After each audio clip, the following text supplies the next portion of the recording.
नमस्कार दोस्तों, आप देख रहे हैं एएसबी बायोलॉजी क्लासेस, जहां पर आपको पढ़ाया जाता है NCERT line by line concept से लेकर के क्लियरिटी तक। दोस्तों, आज की क्लास में हम बात करने वाले हैं ब्लड ग्रुपिंग में आरएच ग्रुपिंग के बारे में, जो आपके बोर्ड एग्जाम यानी कि क्लास 11 का जो बोर्ड होता है उसमें, और नीट के पॉइंट ऑफ व्यू, साथ ही साथ अदर कंपटीशन एग्जाम जैसे कि सीयूईटी हो गया, बीएचयू बीएससी हो गया, एंट्रेंस एग्जाम हो गया, वहां पर क्या होता है, काफी ज्यादा महत्वपूर्ण भूमिका निभाता है और आपको नंबर दिलाने में भी क्या करता है, काम करता है। चलिए आज के इस क्लास को शुरू करते हैं एक जोरदार तरीके से। तो वीडियो को शुरू करने से पहले आप क्लास को लाइक कर दीजिए ताकि वीडियो को ज़्यादा से ज़्यादा लोगों के पास पहुंचाया जा सके। पहले शुरू करते हैं आज के इस क्लास को। इसके पहले क्लास में पढ़ा था एबीओ ग्रुपिंग। तो एबीओ ग्रुपिंग क्या होता है बेटा? तो एबीओ ग्रुपिंग की अगर हम बात करते हैं तो एबीओ ग्रुपिंग में आपके ब्लड ग्रुप को एंटीजन और एंटीबॉडी के बेसिस पर बांटा गया था। जो का आरबीसी होता है, आरबीसी में एंटीजन होता है और प्लाज्मा के अंदर एंटीबॉडी होता है। तो उसके बेसिस पर ब्लड ग्रुप को बांटा गया था। Blood group A, blood group B, blood group A B और ब्लड ग्रुप ओ के अंतर्गत बांटा गया था। वहाँ पर हमने आपको बताया था कि यूनिवर्सल रिसेप्टर कौन है और यूनिवर्सल डोनर कौन है। तो यूनिवर्सल रिसेप्टर की अगर हम बात करते हैं बेटा, तो आपका ब्लड ग्रुप ए बी जो होता है वो यूनिवर्सल रिसेप्टर होता है, और ब्लड ग्रुप ओ की अगर हम बात करते हैं तो यूनिवर्सल डोनर के रूप में काम करता है। तो आज हम बात करते हैं आरएच ग्रुपिंग के बारे में। आरएच ग्रुपिंग क्या होता है, इसके एक एक पॉइंट को निचोड़ करके हम पढ़ेंगे। तो आरएच ग्रुपिंग कहाँ से आया, अगर हम बात करते हैं तो सबसे पहले आरएच ग्रुपिंग को रैसिस मंकी के अंदर देखा गया, ठीक है, और वहीं से आरएच की उत्पत्ति हुई। दूसरी बात अगर हम बात करते हैं तो जो ह्यूमन होते हैं, स्पेशली जो ह्यूमन होते हैं, उनमें 80% के लगभग लोगों में आरएच फैक्टर प्रेजेंट होता है। इस वजह से इस आरएच ग्रुपिंग को डिवाइड कर दिया गया, आरएच पॉजिटिव और आरएच निगेटिव, और इसी को बेस मान करके ब्लड ग्रुप पॉजिटिव और ब्लड ग्रुप निगेटिव के रूप में जाना जाता है। चलिए शुरू करते हैं। तो another antigen, the Rh antigen similar to the presence in rhesus monkey, यानी कि एक दूसरा एंटीजन होता है जो रैसिस मंकी के अंदर पाया जाता है, वही इंसानों के अंदर पाया जाता है। तभी से हम क्या करते हैं, हैंस आरएच का नाम दिए देते हैं। Is also observe in the surface of RBC of maturity nearly 80%, ठीक है, ऑफ ह्यूमंस। यानी कि अगर हम बात करते हैं जो रैसिस मंकी के अंदर आरएच एंटीजन पाया जाता है, उसी आरएच एंटीजन को ह्यूमन की आरबीसी के सरफेस पर मेजर किया गया, ह्यूमन की आरबीसी के सरफेस पर देखा गया। लगभग 80% इंसानों के आरबीसी के सरफेस पर आरएच एंटीजन प्रेजेंट था। सच इंडिविजुअल्स ऐसे इंडिविजुअल को क्या कहते हैं, आरएच पॉजिटिव कहते हैं। यानी कि ऐसे इंसान, जैसे हमारे पास क्या है, दो इंसान है, एक झिंगाराम है और एक पिंगाराम है, ठीक है, एक झिंगाराम है, एक क्या है, पिंगाराम है। झिंगाराम और ये पिंगाराम हो गए, एक डांस कर रहा है, एक डांस नहीं कर रहा। तो इस झिंगाराम की अगर हम बात करते हो तो झिंगाराम के पास क्या है, इनके आरबीसी पर अगर हम बात करते हैं, इनके आरबीसी पर क्या है, आरएच फैक्टर क्या है, प्रेजेंट है। जब आरएच फैक्टर प्रेजेंट है तो उसको कहेंगे आरएच पॉजिटिव। और इनके आरबीसी पर क्या है, जो आरएच फैक्टर है वो क्या है, अब्सेंट है, तो आरएच फैक्टर अब्सेंट कहेंगे आरएच निगेटिव। तो यानी कि आरएच फैक्टर के प्रेजेंस और अब्सेंस के बेसिस पर जो हम देखते हैं, तो एक आरएच प्रेजेंट होता है और एक आरएच निगेटिव होता है। बात समझ में आया? तो आगे हम चलते हैं, आगे की पॉइंट को समझेंगे कि लिखा गया है कि जैसे कुछ इंडिविजुअल्स होते हैं, उस इंडिविजुअल्स में अगर आरएच फैक्टर पाया जाता है तो उसको हम आरएच पॉजिटिव के नाम से जानते हैं। And those whom this antigen is absent card RH negative, यानी कि ऐसे जिनके पास आरएच फैक्टर आरबीसी पर नहीं है उसको क्या कहेंगे, आरएच निगेटिव कहेंगे। एन आरएच पर्सन, यानी कि एक आरएच पर्सन जो होता है, एक एक्सपोज करता है to the Rh positive blood, यानी कि जो आरएच निगेटिव पर्सन होता है वो एक्सपोज करता है, यानी कि भागता है आरएच पॉजिटिव ब्लड से, विल फॉर्म स्पेसिफिक एंटीबॉडी, जो कि क्या करती है, एक स्पेसिफिक एंटीबॉडी बनाती है अगेंस्ट द आरएच एंटीजन, जो कि क्या करती है, एंटीजन के अगेंस्ट क्या करती है, आरएच एंटीजन के अगेंस्ट क्या करती है, एक स्पेसिफिक एंटीबॉडी बनाती है जो कि इसके लिए नुकसानदायक होता है। Therefore RH grouping should also be must, यानी कि अगर हम बात करते हैं ब्लड ट्रांसफ्यूजन के दौरान, उससे पहले अगर कोई इंसान है और इस इंसान का ब्लड इसको देना है, तो blood group A B O को मिलाने के अलावा आरएच फैक्टर का भी मिलान करवाना जरूरी है कि इंसान का आरएच फैक्टर पॉजिटिव है या आरएच फैक्टर निगेटिव है।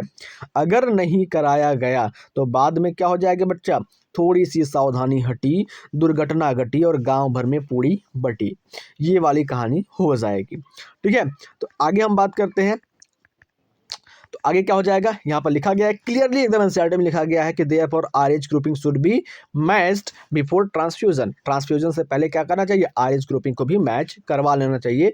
ए स्पेशल केस ऑफ आरएच इनकम्पैक्टिबिलिटी, यानी कि जो आरएच इनकम्पैक्टिबिलिटी होती है वो क्या होती है, बहुत ही ज़्यादा नुकसानदायक होती है, यानी कि मिसमैचिंग होती है। हैज़ बीन ऑब्जर्व किया गया between the Rh positive negative, ठीक है, of the pregnant mother with RH positive, यानी कि कोई प्रेग्नेंट मदर है, उसके अंदर क्या है, आरएच निगेटिव ब्लड ग्रुप है, लेकिन जो उसका बच्चा है उस बच्चे के अंदर क्या है, आरएच पॉजिटिव ब्लड ग्रुप पाया जाता है या पाया जा सकता है। तो ये क्या है कि स्पेशल केस होता है। तो रेयरली क्या होता है, अगर कोई फीमेल क्या है आरएच निगेटिव वाली है, ठीक है, कोई फीमेल क्या है आरएच निगेटिव वाली है और उसके पेट में जो बच्चा पल रहा है उस बच्चे का जो आरएच फैक्टर हो सकता है या आरएच एंटीजन या आरएच ग्रुपिंग हो सकता है, वो आरएच पॉजिटिव हो सकता है। ये स्पेशल केस होती है। ठीक है, आगे समझ में आया, तो आगे चलते हैं। Rh antigen of the foetus, यानी कि जो फीटस की आरएच एंटीजन होती है, do not get expose to the RH negative blood of the mother in the first pregnancy as the two bodies are well separated by placenta। यानी कि कहने का मतलब ये है कि जो RH निगेटिव फीमेल की है, यानी कि मदर की है, और RH पॉजिटिव जो चाइल्ड की है या फीटस की है, वो दोनों क्या करते हैं, एक्सपोज नहीं कर सकते आपस में, क्योंकि दोनों की बॉडी अलग होती है और केवल फीटस से दोनों की बॉडी क्या होती है, अलग होती है और प्लेसेंटा के द्वारा वो जुड़े होते हैं, इससे कोई दिक्कत नहीं आ सकती। हाउएवर, जबकि ड्यूरिंग द डिलीवरी के दौरान ऑफ द फर्स्ट चाइल्ड, पहले बच्चे के डिलीवरी के दौरान, there is possibility to exposure of the maternal blood to small amount of the Rh positive blood, यानी कि जो फर्स्ट डिलीवरी होती है, पहली डिलीवरी होती है फीटस की, या कोई बच्चा पहली बार पैदा होता है किसी फीमेल के बॉडी से, या फिर कह सकते हैं कोई फीमेल वो पहली बार बच्चे को जन्म दे रही है, तो उस दौरान क्या हो सकती है, पॉसिबिलिटी हो सकती है कि मैटरनल ब्लड फीटस के ब्लड के साथ थोड़ा सा मैच कर जाए या मिल जाए। इन सच केस, ऐसे केस में क्या होता है, आगे की लाइन को समझते हैं।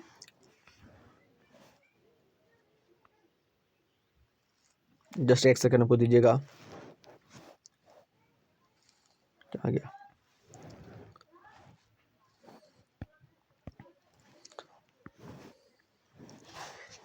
In such case, the mother are start preparing antibody against RH antigen in her blood।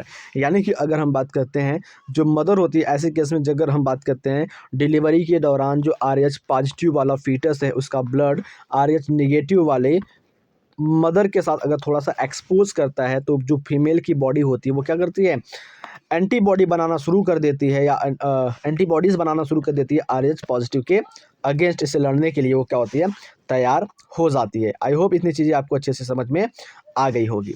Then आगे चलते हैं।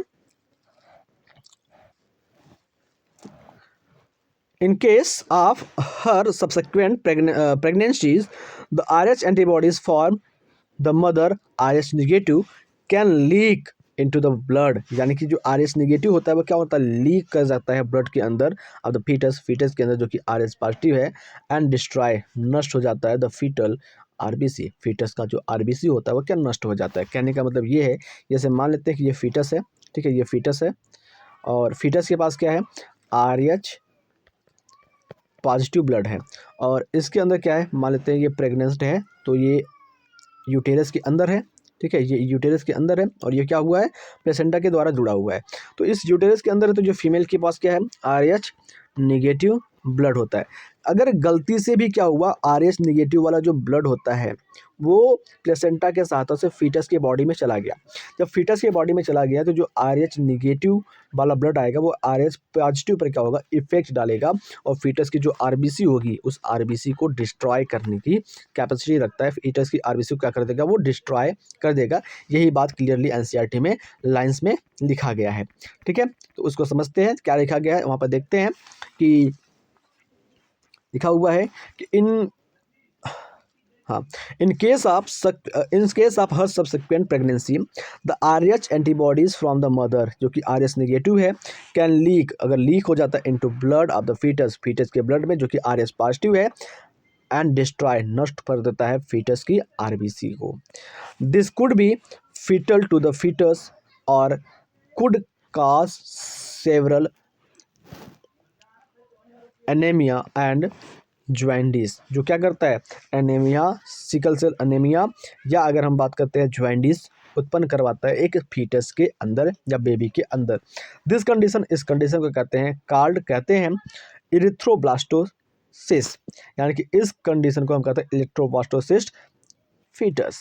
ठीक है, इरिथ्रोब्लास्टोसिस्ट फिटैलिस के नाम से जानते हैं. कब? जब किसी फीटस के अंदर क्या हो जाए, अनेमिया हो जाए, ज्वाइंडिस हो जाए. कैसे हो जाए? मदर का RH नेगेटिव वाला ब्लड लीक करके फीटस के RH पॉजिटिव वाले ब्लड के साथ अगर मिक्स होता है तो RBC नष्ट होने लगती है. RBC जब नष्ट होने लगती हैं तो एनीमिया हो सकता है या ज्वाइंडिस हो सकता है बॉडीज़ को, और इस कंडीशन को कहते हैं इरिथ्रोब्लास्टोसिस्टिस फिटलोसिस. दिस कैन बी अवॉइड, ये क्या होती है, अवॉइड किया जाता है by the administrating anti RH antibody, यानी कि अब एंटी RH एंटीबॉडी को चढ़ा करके मदर से, ठीक है, immediately after the delivery, delivery से पहले, फर्स्ट चाइल्ड की डिलीवरी से पहले क्या करते हैं, मदर को डिमिनिस्ट्रेट किया जाता है एंटी RH एंटीबॉडी को चढ़ा करके, ताकि बच्चे को इरिथ्रोब्लास्टोसिस फिटियोलाइसिस ना हो. तो आई होप ये चीज़ें आप अच्छे से समझ में चुके होंगे. तो मिलते हैं आपसे अगले क्लास में, तब तक के लिए जय हिंद, जय भारत.